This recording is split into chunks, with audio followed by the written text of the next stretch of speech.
नमस्कार पिलाने। तो आज आम आउ एक लेसन प्लान डिस्कस करवा number 8 lesson plan day number 8 biological science. आमर टॉपिक होची जबक्षारजान चक्र। ओके, जनरल एम तो समस्त सेम, तो मुझे कहूनी आमर जो उपकरण लगे से डाली जातीय फसलर फोटोचित्र, आनाबिनार फोटोचित्र, जबक्षारजान चक्र फोटोचित्र और कनाकलापटा। उक्त प्रसंगटी पढ़ी सारा पर प्रत्येक विद्यार्थी ज्ञानमूलक जबक्षारजान विबंधन संज्ञा कहे, नाइट्रिफिकेशन संज्ञा कहे, बोधमूलक जीवमंडल जबक्षारजान विबंधन गुरुत्व दर्शाइबे, दक्षता प्रकृति में घटुवा विभिन्न प्रकार जबक्षारजान विबंधन प्रक्रिया को चिन्हट कर दक्षता हासिल करेंगे। जबक्षार चाकन संबंधी अर्जित ज्ञान को उच्चतर विज्ञान शास्त्र में प्रयोग करेंगे। ओके, साधारण प्रणाली आम सब ट्रेडिशनल मेथड पढ़ुचे। ओके, ठीक अच्छे। शिक्षक निर्धारित समय आवश्यक उपकरण सह साहस्य बदन श्रेणीगृह को प्रवेश करेंगे। सर्वप्रथम श्रेणी साजसज्जा और शांति श्रृंखला प्रति ध्यान दे कलम और खाता सहित पढ़ाइवा को प्रस्तुत कराइबे। यापर शिक्षादान को सरस और बोधगम्य करने प्रसंगटी को 3टी सोपान यथा उपक्रम, उपस्थापना और मूल्यांकन विभक्त कर आगक अग्रसर है। उपक्रम यही सोपान शिक्षक शिक्षार्थी मानक केतोटी पूर्वज्ञान संबंधी प्रश्न पचारे और सेगुड़िकर यथार्थ उत्तर पाई सारा पर प्रसंग में उपनीत हेबे। उपस्थापना यही सोपान शिक्षक शिक्षार्थी मानक सठिक प्रणाली नूतन ज्ञान प्रदान करेंगे। प्रसंगटी को उपस्थापना कर सारा पर शिक्षार्थी मानक शिक्षादान केते दूर हृदयंगम कले ताहा जानापी बोधज्ञान परिमापक और सारांश निर्णायक प्रश्नावली पचारे। मूल्यांकन यही सोपान शिक्षक कनाकलापटा लेखि आनी केतोटी लब्ध ज्ञान परिमापक प्रश्न पचारे। परिशेष शिक्षार्थी मानक गृहकर्म और धन्यवाद दे श्रेणी विदाय ने। उपक्रम पूर्वज्ञान परीक्षा प्रारंभिक प्रश्नावली शिक्षकों प्रश्न शिक्षार्थी संभाव्य उत्तर। वायुमंडल में क्यों गैसर परिमाण सबुठ अधिक? जबक्षारजान। वायुमंडल में जबक्षारजान जीवमंडल व्यवहार करि कि नहीं?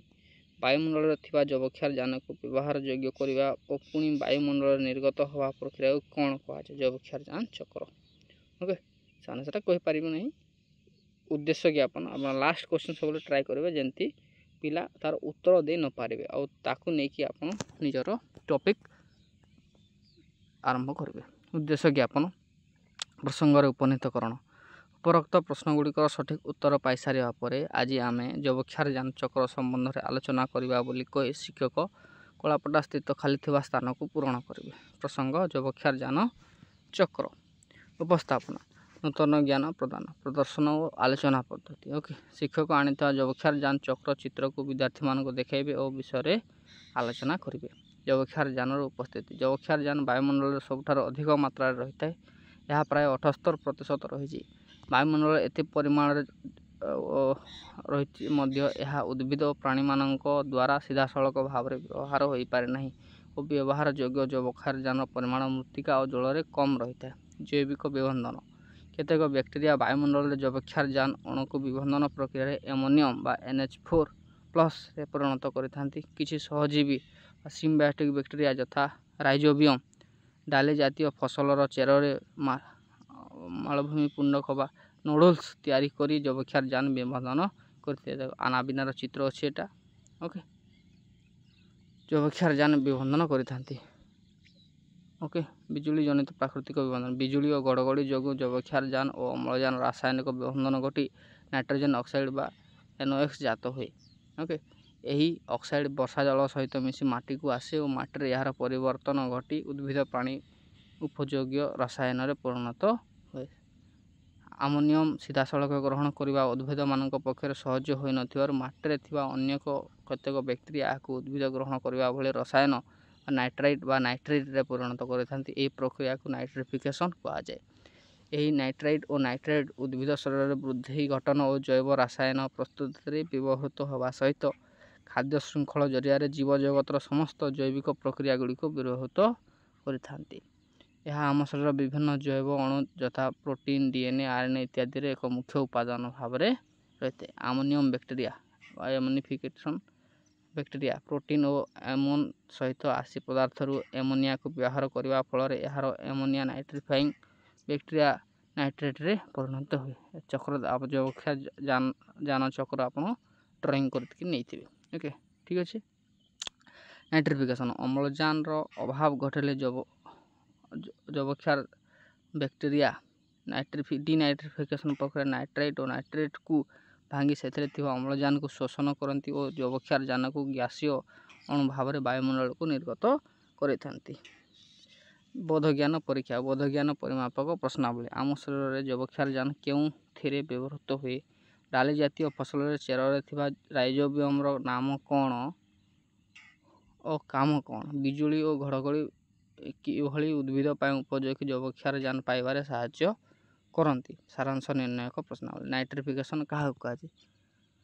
ଆମୋନିୟମକୁ କେତେକ ବ୍ୟାକ୍ଟେରିଆ ଉଦ୍ଭିଦ ଗ୍ରହଣ କରିପାରିବା ଭଳି ରସାୟନ ଯଥା ନାଇଟ୍ରାଇଟ୍ ଓ ନାଇଟ୍ରେଟ୍ରେ ପରିଣତ କରିବା ପ୍ରକ୍ରିୟାକୁ ନାଇଟ୍ରିଫିକେସନ୍ କୁହାଯାଏ। ପ୍ରକୃତିରେ ଘଟୁଥିବା ଜୈବିକ ବିବର୍ତ୍ତନର ଉଦାହରଣ ଦିଅ। କିଛି ସହଜୀବୀ ବ୍ୟାକ୍ଟେରିଆ ତଥା ରାଇଜୋବିୟମ୍ ଡାଲି ଜାତୀୟ ଫସଲର ଚେରରେ ମାଟି ଭଳି ପିଣ୍ଡକ ତିଆରି କରି ଯବକ୍ଷାର ଯାନ ବିବର୍ତ୍ତନ କରିଥାନ୍ତି। ଆଉ କିଛି ବ୍ୟାକ୍ଟେରିଆ ଯଥା ଆକ୍ଟୋବ୍ୟାକ୍ଟେରିଆ ଓ ଚିରହରିତ ଶୈବାଳ ସ୍ୱାଧୀନ ଭାବେ ଯବକ୍ଷାର ଯାନ ବିବର୍ତ୍ତନ କରିଥାନ୍ତି।